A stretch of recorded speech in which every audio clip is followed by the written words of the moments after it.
الصلاة خير من النوم۔ السلام علیکم ورحمۃ اللہ وبرکاتہ۔ پیارے دوستو، نہ تو قلم میں اتنی طاقت ہے کہ حسن مصطفیٰ صلی اللہ علیہ وآلہ وسلم کو لکھ سکے، نہ ہی زبان میں جمال مصطفیٰ صلی اللہ علیہ وآلہ وسلم کو بیان کرنے کی طاقت ہے۔ حضور نبی کریم صلی اللہ علیہ وآلہ وسلم کے حسن لامحدود کا احاطہ ممکن نہیں۔ آپ صلی اللہ علیہ وآلہ وسلم کے حسن کی مثال تو بحر بے قراں کی سی ہے، جس میں کوئی ایک آدھ موج اچھل کر اپنے آپ کو ظاہر کرتی ہے اور دور دور تک پھیلے سمندر کی گہرائیوں میں اترنا کسی کے لیے پاسبل نہیں۔ پیارے دوستو، آج کی ویڈیو میں ہم آپ کو رسول کریم صلی اللہ علیہ وآلہ وسلم کے حسن کے بارے میں بتائیں گے اور ایک بہت ہی خوبصورت سا واقعہ بھی آپ کے ساتھ شیئر کریں گے۔ تو آپ لوگوں سے گزارش ہے کہ ہماری اس ویڈیو کو آخر تک ضرور دیکھیں۔ اس سے پہلے اگر آپ بھی ہمارے نبی کریم صلی اللہ علیہ وآلہ وسلم کو آخری نبی مانتے ہیں تو اس ویڈیو کو دل سے ایک لائک ضرور کریں اور کمنٹ باکس میں یا رسول اللہ ضرور لکھیں۔ پیارے دوستو، امام زرقانی رحمت اللہ علیہ نے ایک واقعہ لکھا ہے کہ حضور صلی اللہ علیہ وآلہ وسلم سیر کرتے ہوئے ایک دن باہر کسی جگہ تشریف لے گئے۔ مدینہ منورہ سے کچھ دوری پر وہاں ایک قافلے نے پڑاؤ کیا ہوا تھا۔ آقا صلی اللہ علیہ وآلہ وسلم نے اونٹ دیکھے تو ایک سرخ رنگ کا اونٹ پسند آ گیا۔ آپ صلی اللہ علیہ وآلہ وسلم نے ان سے پوچھا، بیچتے ہو؟ انہوں نے کہا، جی بیچتے ہیں۔ آپ نے فرمایا، کتنے کا؟ انہوں نے کہا کہ اتنے کا۔ سودا طے ہو گیا۔ حضور صلی اللہ علیہ وآلہ وسلم نے فرمایا کہ میں گھومنے کے لیے آیا تھا، اونٹ پسند آ گیا، میں باقاعدہ اونٹ کی خریداری کے لیے نہیں آیا تھا، اسی لیے دے دو، قیمت بھجوا دوں گا۔ انہوں نے کہا، جی منظور ہے۔ حضور صلی اللہ علیہ وآلہ وسلم نے اونٹ پکڑا اور چل دیے۔ جب تک حضور صلی اللہ علیہ وآلہ وسلم انہیں نظر آتے رہے، وہ دیکھتے رہے۔ جب نظروں سے اوجھل ہو گئے تو دل پر ہاتھ رکھ کر تھوڑی دیر بیٹھ گئے۔ تھوڑی دیر بعد ایک دوسرے سے پوچھنے لگے، ایک شخص آتا ہے، اونٹ ادھار لے جاتا ہے، کسی نے پتہ ہی نہ پوچھا۔ جب سودا نقد ہو تو پتہ پوچھنے کی ضرورت نہیں ہوتی، اگر ادھار دیں تو کوئی جان پہچان ہو یا کوئی گواہ ہو یا کوئی چیز گروی رکھی جائے۔ یہ اتنا قیمتی اونٹ ہم نے دے دیا اور پتہ بھی نہ پوچھا، کوئی پتہ ہی پوچھ لیتا، کسی کو ہوش نہ رہا۔ ایک نے کہا، یار جب وہ بات کر رہا تھا تو منہ سے پھول جھڑتے تھے، میں تو بس یہی دیکھتا رہ گیا۔ دوسرے نے کہا، یار میں تو بس اس کی آنکھیں دیکھتا رہا۔ تیسرے نے کہا، میں تو اس کی مسکراہٹ کو دیکھتا رہا۔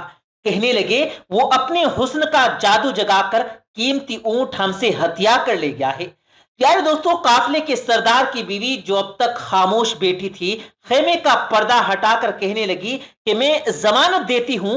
لوگوں نے کہا، کیا تو جانتی ہے؟ کہا، جانتی میں بھی نہیں۔ پھر اس سے پوچھا گیا کہ ضمانت کیسے دیتی ہے؟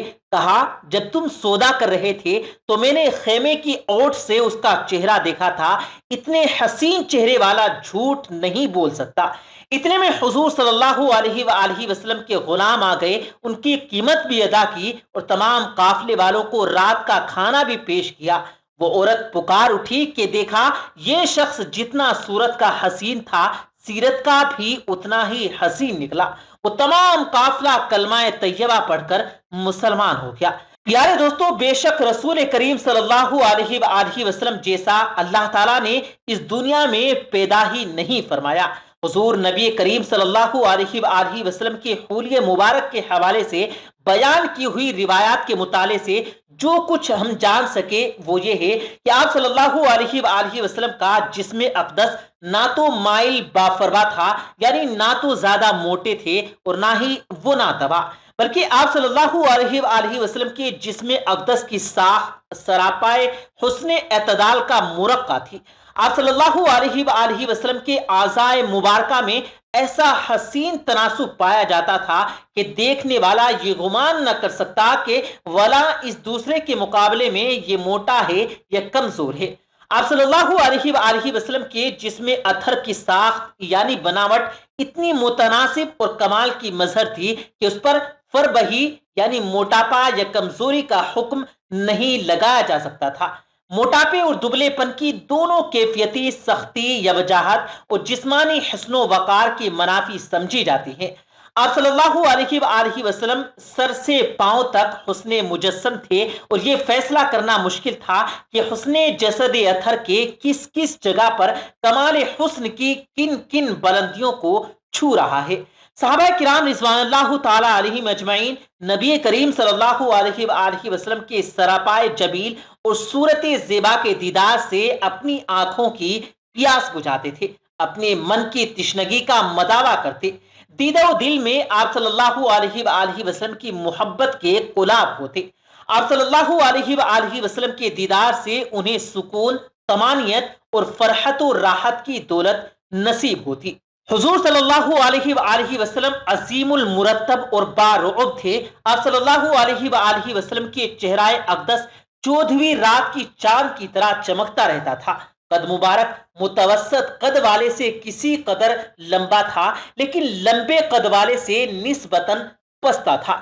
سر اقدس اعتدال کے ساتھ بڑا تھا۔ بال مبارک قدرے بل کھائے ہوئے تھے۔ سر کے بالوں میں سہولت سے مانگ نکل آتی تو رہنے دیتے، ورنہ مانگ نکالنے کا اہتمام نہ فرماتے۔ جب حضور صلی اللہ علیہ وآلہ وسلم کے بال مبارک زیادہ ہوتے تو کانوں کی لو سے متجاوز ہو جاتے تھے۔ آپ صلی اللہ علیہ وآلہ وسلم کا رنگ مبارک چمکدار، پیشانی چوڑی، آبرو خمدار، باریک اور گنجان تھے۔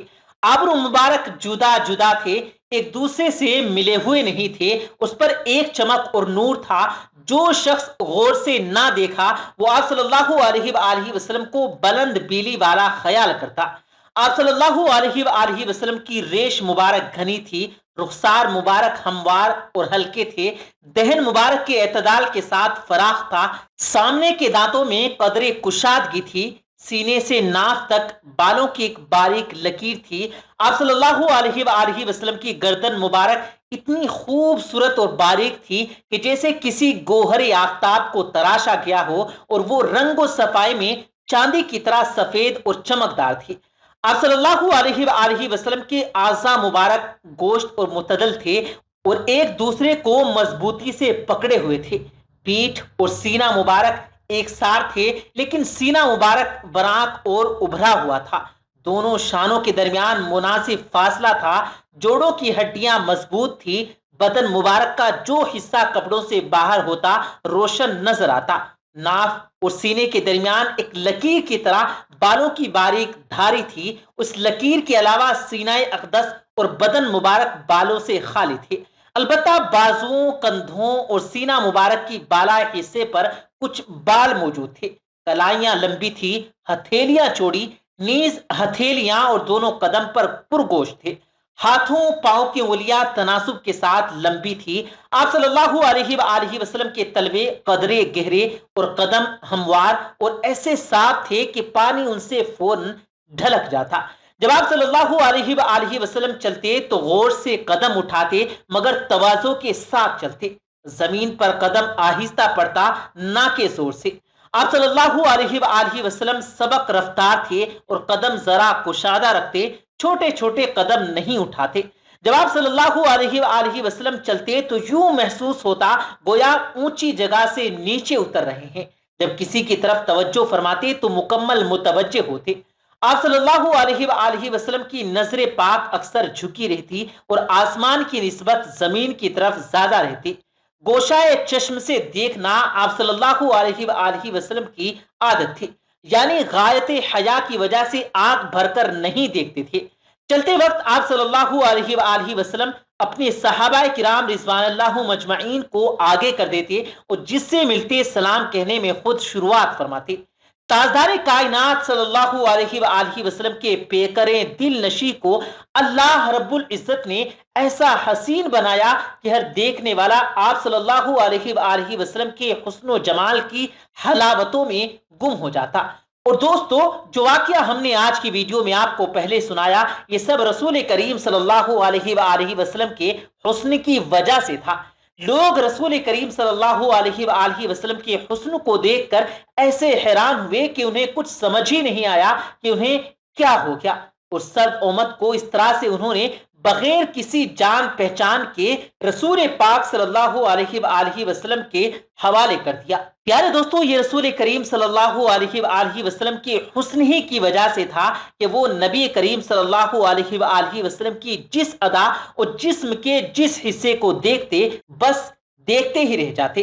پیارے دوستو، یہ زندگی تو کیا ہزاروں لاکھوں کروڑوں بلکہ اربوں زندگی بھی ہو تو نبی کریم صلی اللہ علیہ وآلہ وسلم کی حسن کی ایک جھلک کو بھی نہیں بتا سکتی۔ پیارے دوستو، اس شخصیت کی تعریف ہم کیسے کر سکتے ہیں؟ ہماری زبان اس قابل ہی نہیں ہے کہ جس کے لیے اللہ رب العزت نے اس پوری دنیا کو بسا دیا۔